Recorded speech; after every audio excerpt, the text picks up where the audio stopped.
The day Daniel Harper quit his job, the sky outside the glass office tower was the color of old bruises, heavy and gray, as if the world already knew something was about to fall apart. His resignation email was only 3 lines long, typed with shaking hands during a lunch break he didn't eat, and when he pressed send, it felt less like leaving a company and more like stepping off a cliff with his eyes wide open. He wasn't reckless, or lazy, or dramatic. He was a single father running on 3 hours of sleep, holding together a life that kept cracking no matter how carefully he tried to patch it. Before we go deeper into Daniel's story, take a moment right now. If you believe in kindness, second chances, and quiet miracles that happen when people least expect them, please like this video, share it with someone who needs hope today, subscribe to the channel for more real and moving stories, and tell us in the comments where you're watching from. Your support truly matters more than you know. Daniel Harper had once been the kind of employee managers loved. Reliable, early, quietly brilliant. He worked as a systems analyst at a mid-sized tech firm in a city that never slowed down, even when people inside it were breaking. 5 years earlier, his life had been ordinary in the best way. A wife named Emily who laughed easily, a small rented house with creaky stairs, and a newborn son, Noah, whose tiny fingers wrapped around Daniel's thumb like a promise. Then came the sickness that arrived without warning, followed by hospital rooms that smelled of disinfectant and fear, and then the long, unbearable goodbye that left Daniel standing alone with a 6-month-old baby and a grief so heavy it rewrote the shape of his days. Being a single dad wasn't something Daniel had chosen, but it became his entire identity. Every morning began before sunrise, warming bottles, packing daycare bags, pressing tiny socks onto tiny feet while checking emails on his phone. Every night ended with exhaustion so deep it felt physical, but also with guilt, because no matter how tired he was, he worried it still wasn't enough. Work had once been a refuge, a place where logic ruled and problems had solutions, but as Noah grew and daycare costs climbed, as fevers and emergency calls interrupted meetings, that refuge turned into another battlefield. His manager tried to be understanding at first, but understanding has limits in corporate environments measured by productivity charts and deadlines. Missed meetings turned into warnings. Warnings turned into quiet disappointment. Daniel started staying late to make up for time lost, which meant picking Noah up last from daycare, seeing the judgment in the caregiver's eyes, and holding his crying son in the car while apologizing to an empty passenger seat.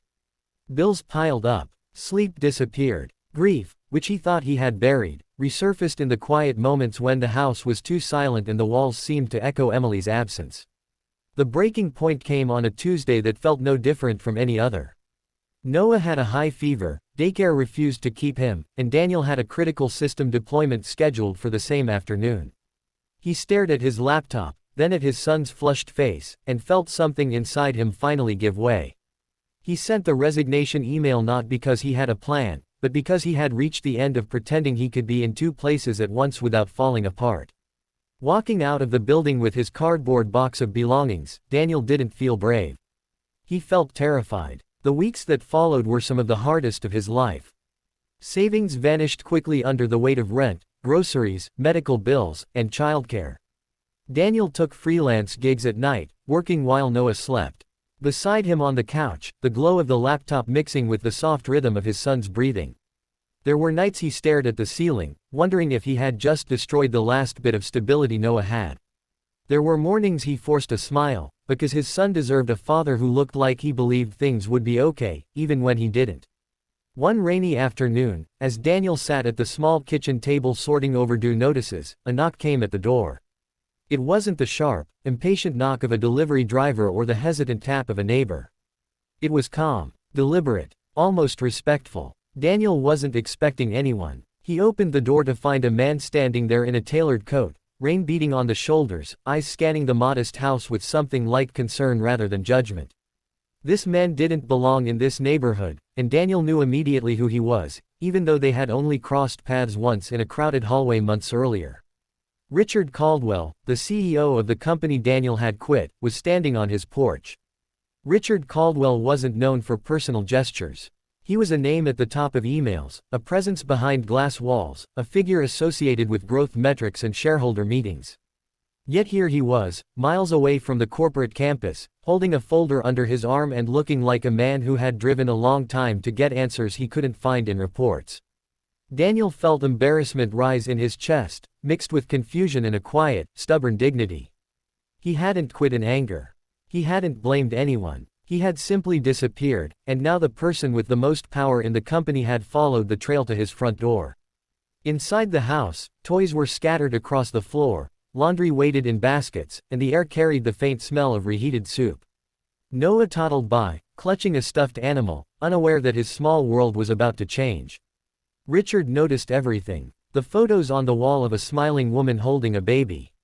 The exhaustion etched into Daniel's face. The careful way he moved, as if always bracing for the next thing to go wrong. This wasn't the story of an unmotivated employee. This was the story of a man drowning quietly. What happened during that visit didn't explode into instant miracles. It unfolded slowly, thoughtfully, the way real change often does. Richard had come not to scold or reclaim, but because Daniel's sudden resignation had bothered him. It stood out among hundreds of routine exits. Someone who had consistently delivered simply vanished, and for the first time in years, Richard decided to look beyond the numbers. He listened. He observed. He understood that systems can be optimized, but people cannot be treated like interchangeable parts without cost. In the days that followed, Daniel received an email that made him sit down because his legs suddenly felt weak. It wasn't an offer to come back to the same job that had broken him. It was a reimagined role, fully remote, flexible hours, focused on mentoring junior analysts rather than high-pressure deployments. The salary was intact. Childcare support was included. Medical benefits extended. It wasn't charity. It was humanity, wrapped in corporate authority and signed with a sincerity that felt rare. But the true change went deeper than employment. Richard initiated company-wide reforms after that visit, policies that acknowledged caregivers, mental health, and the unseen labor people carried into the office every day. Daniel didn't become a headline. He became a catalyst. Quietly, without intending to, his struggle reshaped a culture that had forgotten how fragile its people could be. Months later, Daniel's house felt warmer. Laughter returned to the walls. Noah grew stronger, happier, his world steadier. Daniel still worked hard, but now he worked without the constant fear of collapse. He cooked dinners without checking his phone every 5 minutes. He slept. He healed. Sometimes, late at night, he would think about how close he had come to losing everything, and how one unexpected knock had shifted the course of his life. If this story stirred something in you, if you felt the weight of Daniel's fear or the quiet relief of his second chance, please take a moment now to like this video, share it with someone who might need hope, and leave a comment. Your engagement helps stories like this reach hearts that are still holding on by a thread. And before this story ends, we have one special request for you. Please comment the words, "Kindness still exists," if you believe that compassion can change lives, even in the most unexpected ways. Because sometimes, the moment you think you've failed completely, the universe sends a reminder that you were never invisible. Sometimes, quitting isn't the end of the story. Sometimes, it's the chapter that finally allows grace to walk through the door and change everything.